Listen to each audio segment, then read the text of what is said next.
नमस्कार, मैं शारदा पांडे आसान ज़िंदगी के इस एपिसोड में आपका स्वागत करती हूँ।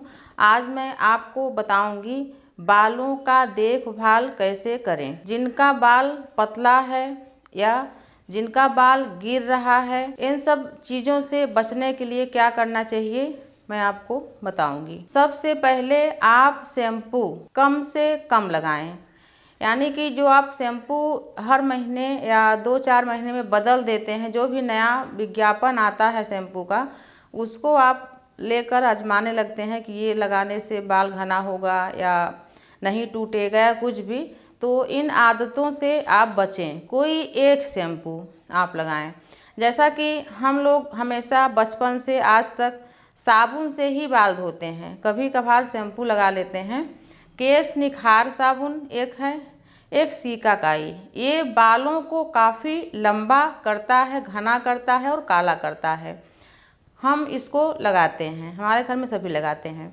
लेकिन जो एक बार शैम्पू लगाती हैं महिलाएं, उनका बाल इन साबुनों से साफ नहीं होता, वो गंदा ही रह जाता है, यानी मैल निकल जाता है पर एक दूसरे में बाल चिपके रहते हैं। शैम्पू से बाल धोने के बाद ही उनका बाल साफ होता है, जो शैम्पू लगाना शुरू कर दिए हैं। और शैम्पू तो सभी आजकल लगाते हैं। जैसे कि हम लोग जैसे हम इलाहाबाद के हैं, तो गंगा के किनारे कहीं कहीं विशिष्ट मिट्टी, यानी कि एकदम मक्खन जैसे, उस मिट्टी को आप भिगो दो। वैसे तो बालू रहता है, लेकिन कहीं कहीं खोह में विशेष मिट्टी मिलती है जो कि उसको भिगो दो तो मक्खन की तरह चिकनी हो जाती है। उससे भी हम सब बचपन में बाल धोते थे। आज भी हम जब जाते हैं गंगा किनारे, तो क्या है कि चढ़ाई बहुत रहता है, तो 2-4 किलो फिर भी मिट्टी लाते हैं और कभी कभार व्रत वगैरह में हम उसी मिट्टी से बाल धोते हैं। एकदम रेशमी, एकदम से सिल्की बाल हो जाता है। लेकिन आजकल जो शैम्पू वगैरह लगाते हैं, उनका बाल उस मिट्टी से भी नहीं छूटता, क्योंकि आदत पड़ गई है। अधिक शैम्पू लगाने से बाल पतला होने लगता है, गिरने लगता है। बाल धोने के बाद आप अगर आईने में अपने आँखों को देखें तो आँखें लाल हो जाती हैं और जलन सी होती है।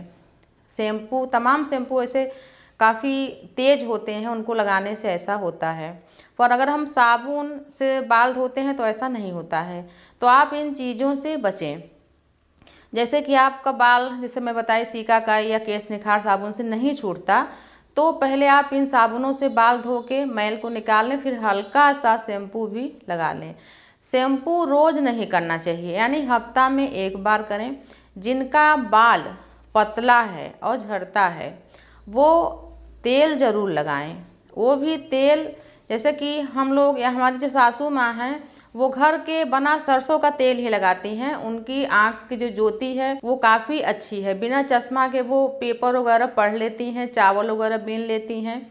और तेल लगाने से और कई फायदे होते हैं। हमारे सासू माँ के बाल अभी तक काले हैं और उनके बाल ज़्यादा गिरे भी नहीं हैं। उनकी उम्र लगभग 70 साल हो गई है। फिर बाद में बहुत सारे लोग बोलते हैं सरसों का तेल गर्म होता है, तो ठीक है, हर चीज़ का जो तासीर था वो अब बदल गया है। तो उस हिसाब से आप नारियल का तेल लगा सकते हैं। नारियल का तेल बहुत ही उत्तम है और सुगंधित तेल भी आते हैं नारियल का, आप उनको लगाएं। जैसा कि गाँव में और पंजाब हरियाणा तरफ माताएं और बहनें चोटी करके रखती हैं, उनका बाल काफ़ी लंबा और घना इसीलिए रहता है कि वो बाल कभी भी खुला नहीं रखती। खुला बाल स्त्रियों को रखना भी नहीं चाहिए, बांध के ही रखना चाहिए। तो जैसे कि आप जब भी साबुन या शैम्पू लगाएं तो तेल ज़रूर लगाएं बाल में, तो उसका जो दुष्प्रभाव होता है शैम्पू का विशेषकर, वो कम हो जाता है और आँख की ज्योति भी बढ़ती है। नारियल का तेल भी काफ़ी उपयोगी होता है। उसी प्रकार से कई बहनों के सिर में रूसी होती है, तो कई लोग बताते हैं कि नीम की पत्ती को पानी में उबाल के लगाओ या कुछ भी, तो उससे नहीं जाता है। तो जो भी मतलब शैम्पू वगैरह आते हैं कई रूसी को दूर करने को, उसको आप लगा सकती हैं। कभी भी सिर पर, बाल पर गर्म पानी न डालें। किसी भी, जैसे कोई दवा बता के गुनगुना पानी से बाल को धोएं तो रूसी चली जाती है, ऐसा नहीं होता है। बाल की जो जड़ें होती हैं वो कमज़ोर हो जाती हैं और बाल गिरने लगती हैं। सिर में जो गर्म पानी डालते हैं, इससे आँख पर भी बुरा प्रभाव पड़ता है, तो सिर पर कभी भी गर्म पानी न डालें। तमाम माताएं प्रश्न करती हैं कि उनकी बच्चियों का बाल आगे की तरफ से बिल्कुल ही कम होता जा रहा है, उनका विवाह भी नहीं हुआ है, वो काफ़ी चिंतित हैं। तो हमको उपाय भी बताए थे, तो वही हम आपको भी सबको बता रहे हैं कि जिन बच्चियों को या जो सयानी हो गई हैं माता, उनको बच्चे भी पुरुष भाई हैं, उनको भी जैसे बाल झड़ रहे हैं, तो उनके लिए ये है कि जो आंवले का चूर्ण आता है वो औषधि दुकान में मिल जाएगा। आंवले का चूर्ण और शुद्ध शहद, जो कि शहद तमाम बिकती हैं तो अशुद्ध रहती हैं, तो जैसे हम कुछ बताते हैं तो मिलावटी अगर आप ये सब चीज़ें लोगे तो आपको फ़ायदा नहीं होगा, तो आप बोलोगे कि कैसा बताई थी, कुछ फ़ायदा नहीं हुआ। शुद्ध होना चाहिए आंवले का चूर्ण भी और शहद भी। तो 2 चम्मच जो दूध पाउडर का जो चम्मच होता है, 2 चम्मच आंवले का चूर्ण और 2 चम्मच शहद मिला के सुबह फ्रेश वगैरह हो लें, सुबह खाली पेट इसको खा लें और खाने के 1 घंटे बाद तक कुछ भी न खाएं। 1 घंटे यानी 40-45 मिनट के बाद भी आप 1 गिलास हल्का गुनगुना पानी पिएं, उसके बाद कुछ भी खा पी सकते हैं।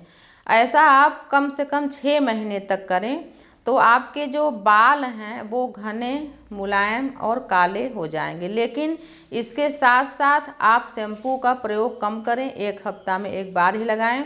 तेल ज़रूर लगाएं बालों में, और लड़कियों को जो बाल बढ़ाना चाहती हैं उनके लिए वो चोटी करके रखें तो बाल कम गिरेगा, जो बाल झड़ रहे हैं वो बंद हो जाएंगे और बाल घना होने लगेगा।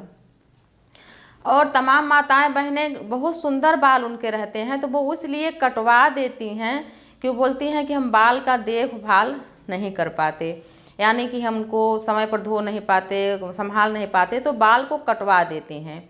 स्त्रियों का बाल जो श्रृंगार होता है, सबसे महत्वपूर्ण अंग है बाल। बाल होना ही चाहिए, वो भी लंबे और घने बाल होना चाहिए। स्त्री बाल लंबे हों और नारी साड़ी पहने, वही नारी बहुत सुंदर लगती है। परिधान तो बहुत हैं लेकिन नारी साड़ी में ही सुंदर लगती है, और ऊपर से सोने में सुहागा तब होता है जब बाल भी लंबे और घने रहें। ये स्त्री का श्रृंगार है। तो बाल को आप ये कभी मत कहें कि हम संभाल नहीं पाते इसलिए हम काट देते हैं।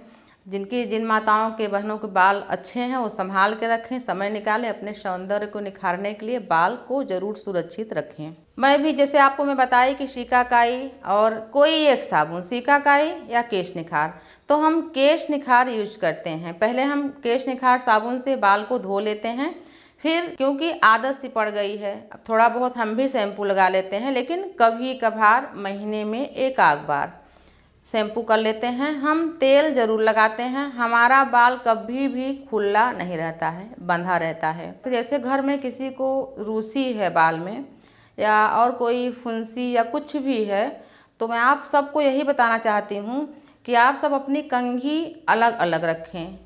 कंघी कोई बहुत महंगी आती नहीं है, अलग अलग हर व्यक्ति की कंघी होना चाहिए। कि किसी एक को रूसी रहे या जूं रहे, उसे जूं तो कहते हैं कि 7 चारपाई डांट के चली जाती हैं, तो फिर भी अपने सावधानी के लिए कंघी को अलग रखना चाहिए। तो मैं आपको बालों के लिए बताई हूँ, आप ये सब जो मैं बताई हूँ उपाय इनको ज़रूर करें। शैम्पू कम से कम करें, बाल में तेल ज़रूर लगाएं और बाल को चोटी करके ज़रूर रखें। अगर आपको बाल को बड़ा करना है, घना करना है, तो खुले बाल रहेंगे तो वो झड़ते जाएंगे।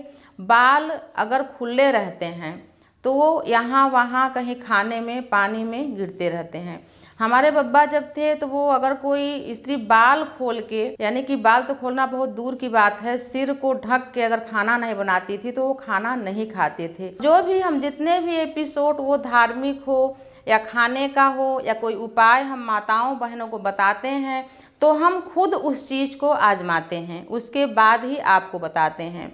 इसलिए कि अगर कोई परेशान और दुखी व्यक्ति है तो उसको इधर उधर के फार्मूले बता के उसको और दुखी नहीं करना चाहिए।